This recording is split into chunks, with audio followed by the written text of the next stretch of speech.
It's a great day at the Academy of Scholars, and welcome to episode 11 of Scholarly Speaking Live with Dr. Stacy Lambert Johnson, Director of Student Success at the Academy of Scholars. I am Benny Crane Jr., the Assistant Director of Student Success. Today's topic will discuss kids and video games and how much is too much. Thank you for joining us for today's live session. No matter where you're joining us from, whether you're at work or at home, we pray that you're having a great AOS day and hope that you can visit us here on campus someday soon. This week's topic is one that I know a lot of parents wonder about, but I'm not sure that they actually do the research on. Now, I know, Benny, you and your wife may be those parents who've actually done the research because, you're a super dad. But I think that what we have to share today should enlighten a lot of our parents who are concerned about how much time their child plays playing video games.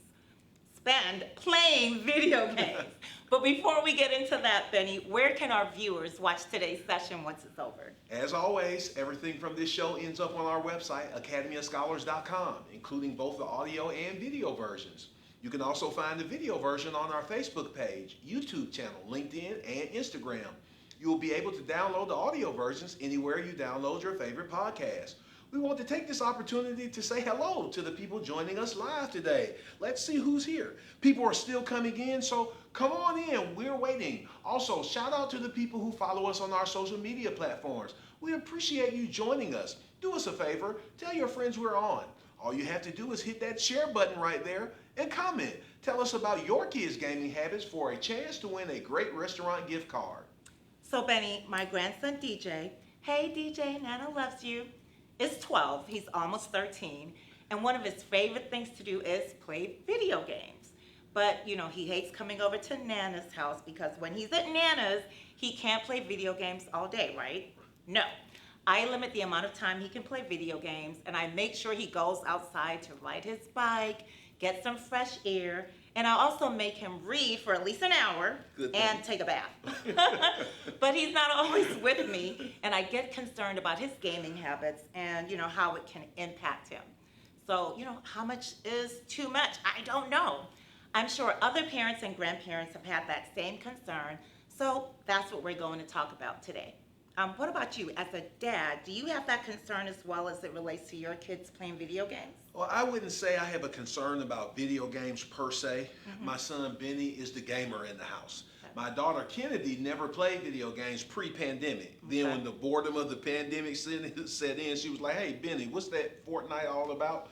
So she plays with her brother from time to time now. But truthfully, TikTok and Netflix on their phones get more of my kids' attention than playing video games. And I really look at this habit as the same of playing video games too much. So this has me concerned about their activity levels. Okay. Now, during the pandemic, as we tried to protect our family from COVID-19, my children literally hardly ever left the house. Going to the mailbox was about it. They've left the house in the last month, truthfully, than they probably did from April 2020 to April 2021. So right now, I want them active for their health and sanity's sake. Yes, so that's understandable. Benny, I did some research on this week's topic, and I actually interviewed my grandson. Oh, no. Yes, for today's session, because I wanted to know, what his gaming habits were and, if we have a problem. Now, was this like 60 Minutes style?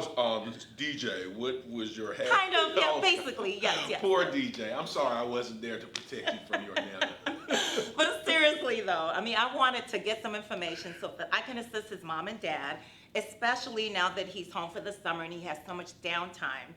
I want them to be able to provide him with a balanced day. So what I found out is that his favorite games to play are, Fortnite. That's a good one. Call of Duty, Super Smash Brothers, UFC, and something called NBA 2K21 or NBA 2K21. Whatever. I don't know the name of it. Whatever. Full disclosure, I hate video games. Oh, wow. I hate video games. If they're not the old school Pac-Man, Miss Pac-Man, Galaga, Donkey Kong, or Centipede, I'm not interested. I really am not. So when he's with me, I don't really engage with him when he's playing the video games. Now, we do play the Wii periodically. We do the dance games, the Michael Jackson, the sports games on the Wii. but those aren't his favorite. Right. And, you know, when I'm like, hey, DJ, let's play the Wii, it's like pulling teeth. He doesn't want to do it. He's like, the Wii? I'm like, yeah, come on, let's have fun. Right. But what about you, Benny? Do you play? Oh, wow. Stacy, I talked to this 30-something-year-old a couple of days ago about arcades, and she was like, no, we didn't go to the arcades when I was growing up. And this didn't make me feel, I don't want to say old, but it did make me feel middle-aged. Old. Because before video game systems blew up, arcades were the places we loved to go to play video games. Right. For our younger viewers out there, check out the movie Wreck-It Ralph, where the show Stranger Things, if you're trying to figure out what I'm talking about with arcades. But anyway, I did have every console growing up, starting with the Odyssey 2000 to the Atari, Nintendo, Sega Genesis, TurboGrafx, PlayStation, Wii, and Xbox. But you know what? What? I wasn't really a gamer. Really? Now, I do play with my son when he asks me to, and I enjoy it. But I never really felt motivated enough to get really good at the games that my friends were good at. And because I'm super competitive, and since I couldn't compete at a high level, I just never played a whole lot. Yeah, I could actually see that. The research on how much video gaming is too much is pretty inconsistent. One study conducted by San Diego State University psychology professor and researcher Jean Twenge states that 1 to 2 hours daily is a safe limit for teens. The American Academy of Pediatrics would contend, however, that the 1 to 2 hour limit is for younger children ages 2 to 5 years old, and older children and teens have consistent limits, but they don't really provide a number on what is considered a consistent limit. In another study authored by Twenge and conducted by San Diego State University and my alma mater, Florida State University, found that more than 5 hours of video game playing a day is too much. And that's crazy, because depending on which study you're exposed to may influence your decision making as a parent. That's true. And that's why it's a good idea not to go with the first thing you see, hear, or read as Bible for how you do anything with your kids. A lot of times going with your gut on what you feel is good for your kids is probably the best decision. Absolutely, Benny. Playing video games is fun and it's a normal part of life these days, but there are a small number of children who have a hard time controlling the time they spend gaming. So the question of how much is too much really comes down to not specifically how much time was being spent on gaming, but whether or not the amount of time spent was interfering with common daily life routines such as homework, sleep, exercise, relationships with family and friends, or hygiene, like taking baths. Take a bath, exactly. There are a few things that parents can do to prevent unhealthy video game habits from happening. First, parents should have a family media plan. So not focusing solely on video game playing, but all media, including, like you said, Netflix, TV watching, cell phone usage, and tablet usage. Parents should make sure these media aren't crowding other important activities such as, like we talked about, exercise, sleep, homework, especially during the school year. They can do this by setting time limits on when and how long their child should be playing video games or using media. And this means knowing how much time is needed to do those other important activities. I think sometimes as parents we get caught up in thinking about you're spending too much time on video games, but we don't put a lot of thought into how much time is needed that they need to devote to those other activities. Absolutely. And then providing and structuring the activities. Now, I can't lie. The iPad was such a great babysitter for my children when they were younger. I likely contributed to some of their screening habits. So it is my wife and my responsibility to create the alternative activities like exercise time and family game nights and reading times and study times and activities like that. That's great. Secondly, parents should be conscientious and aware of how their children use electronic devices and video games. They should know and approve what games children are playing and what apps they're downloading. Families should have rules for what kinds of games can be played and know and set rating limits. So such as EC for early childhood, suitable for children 3 and older. Games with an EC rating have no material that parents would find inappropriate. Games with an E rating, which stands for everyone, have content that may be suitable for people ages 6 and older. And games in this category may contain minimal cartoon fantasy or mild violence and or infrequent use of mild language. Games with an E10 plus rating have content that may be suitable for ages 10 and older. And these games may contain cartoon, fantasy, or mild violence, mild language, and or minimal suggestive themes. Games rated T for teen have content that may be suitable for ages 13 and older. Games in this category contain violence, suggestive themes, crude humor, minimal blood, simulated gambling, and infrequent use of strong language. Oh, just infrequent, huh? Yes, that's what it said. The other categories are M for mature and A for adults only. And in my opinion, parents should not allow their children to play games with these ratings. So DJ, I'm so sorry, but Nana's going to have to come over and go through the rest of your video game collection and figure out, get rid of all the ones that are beyond a T rating. Stacy is about to turn 13. Yeah, that's why I said a T rating, right? But she's right. These ratings are a good way to gauge what's appropriate for your kids. But all games aren't made alike simply because of their rating. Right. This is like movies. Some people think that PG is okay for their kids. But PG movies may have some things in it that you might not want your 6-year-old hearing. PG literally means parental guidance. Right. We know this, right? Like most Marvel superhero movies are rated PG-13, mostly because of the violence. Yeah. Now, I've seen these movies, so I'm comfortable with my 12 and 10-year-old seeing Marvel movies with that rating. However, there are movies out there with the same rating that might expose your kids or my kids to things we don't think they're ready for, so they can't watch them. Right. Now, the key is being in tune with what's in the games and what may be driving the rating. And you can usually find that out in the description on the box. Well said, Benny. Another thing that parents can do to prevent unhealthy video game habits from happening is keep gaming in common areas. This keeps the activity where everyone can see. And some of you have these designated rooms in your homes, like a game room and Right. playroom, where your kids can have their own space for activities like playing video games. But leaving kids unsupervised and unmonitored is not a good idea, at least for a long period of time. Right. And you want these games to be where you can see, or at the very least, hear how they're engaging them. That's right. Parents can also play games along with their children and set a good example. Not only does this allow you to see what games your child's playing, but also provide quality time where you can enjoy an activity together, and it gives you a chance to talk to your child about what they're doing and the game. That's a good one, Stacy. Yeah. Have fun with your kids. Indulge them by playing video games with them. Nanas too, Stacy. I know.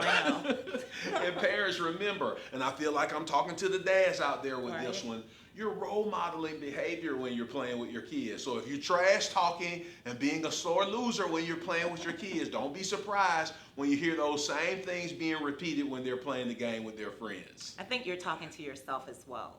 I am a trash talker. Yeah, I am. I can see that. Parents, once you have established the rules and set the limits, you must consistently monitor and apply them. Inspect what you expect and determine realistic consequences for breaking the rules. And we love our kids, and we love to make them happy. At least I do. We do. But when you have to do as Stacy says here, be consistent, apply the rules, even when it makes your kids unhappy. And kids naturally look for those loopholes and play on our heartstrings as parents. Like, oh, I have so much homework tonight, Mom. But if the rule is no video games until after homework is done, you have to be careful letting them take a break to play video games today, because tonight's homework is a little more than usual. That's right. Gaming addiction is real, so look for these common signs that your child is playing too many video games. Irritability when they're not allowed to play the games, right? They have an attitude and they're irritable all day. Number 2, preoccupation with their next gaming session, or always having game storylines, right? So basically, all of their conversations are about gaming. You're at church and they're talking about gaming. You're at the dinner table, they're talking about gaming. They're obsessed. Constant fatigue caused by trading sleep for game time. We have seen a lot of this in the classroom. Yep. Here's the kid.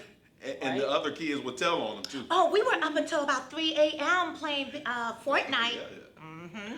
Number 4, social isolation. Choosing to play games over socializing with friends and family. Number 5, lying about the amount of time spent playing video games. Well, how long did you play? Oh, just 30 minutes. What time did you go to sleep? About 5 a.m. That math doesn't add up. Loss of interest in schoolwork or other activities. Parents having rules and consequences and enforcing them should avoid having to deal with these behaviors. Yes, and the good news is, even if you think your child is playing too many video games and playing them too much, the likelihood is they're probably not addicted. Right. A small percentage of kids succumb to video game addiction, and unfortunately, it's usually boys. Yeah. But finding ways to actively engage your kids outside of the time they're playing video games will help encourage them to develop good gaming habits. Parents, as you plan your child's media and gaming schedule, as we're recommending, don't forget to include AOS Summer Sleepy Time Scholars Yes. Program at 8:15 p.m. Monday through Fridays. Because we know the benefits and value of reading aloud to children, selected AOS staff members read a story every night at 8:15 p.m. on AOS Facebook Live.